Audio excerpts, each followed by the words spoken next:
இன்றைக்கி வந்து நம்ம ஆயில்ஸ் ரீயூஸ் பண்ணலாமா கூடாதா அப்படின்றத பற்றி பேச போகிறோம். ஜென்ரலாக வந்து நம்ம ஆயில்ஸ் ஒரு தடவை குக் பண்ணிவிட்டு நம்ம திருப்பி அந்த ஜாரில் ஊற்றும் போது தேர்ஸ் ஆல்வேஸ் அ கொஸ்டின், இது மாதிரி நம்ம செய்கிறது வந்து கரெக்டாக இல்லை தப்பா, இதனால் ஹெல்த் இஷ்யூஸ் வருமா அப்படின்றது. ஜென்ரலாக எஸ்பிஎஸ் சார்பாக நாங்கள் சொல்கிறது என்னென்னா, ஆயில்ஸ் வந்து ரீயூஸ் பண்ணக்கூடாது. ஏன்னா வந்து ஒன்ஸ் நம்ம அதை குக் பண்ணிட்டோன்னா அதோடய ஃபிசிக்கல் ப்ராப்பர்ட்டிஸ் வந்து மாறிடும். திருப்பி நம்ம அதை ரீயூஸ் பண்ணும்போது அந்த as a medium of cooking வந்து அதோட பழைய ப்ராப்பர்ட்டி இருக்காது. ஸோ நீங்கள் குக் பண்ணும் போதே வந்து அது கலர் மாறிடும். அப்புறம் அதில் வந்து அது ஆக்சிடைஸ் ஆகி நிறைய கார்பன் பார்ட்டிகல்ஸ்லாம் வரும். ஸோ அதெல்லாம் வந்து கார்சினோஜெனிக்காக மாறுறதுக்கு வாய்ப்பு இருக்குது. ஸோ முடிஞ்ச அளவுக்கு வந்து ஆயில்ஸை ரீயூஸ் பண்ணக்கூடாது.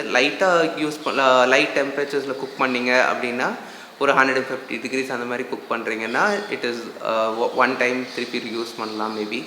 பட் ஹையர் டெம்பரேச்சர்ஸ் நீங்கள் டீப் ஃப்ரையிங் 250 degreesக்கெலாம் நீங்கள் வந்து ஹீட் பண்ணி ஆயிலில் எடுத்துகிட்டு போகிறீங்க அப்படின்னா கண்டிப்பாக வந்து ஆயில்ஸை ரீயூஸ் பண்ணக்கூடாது.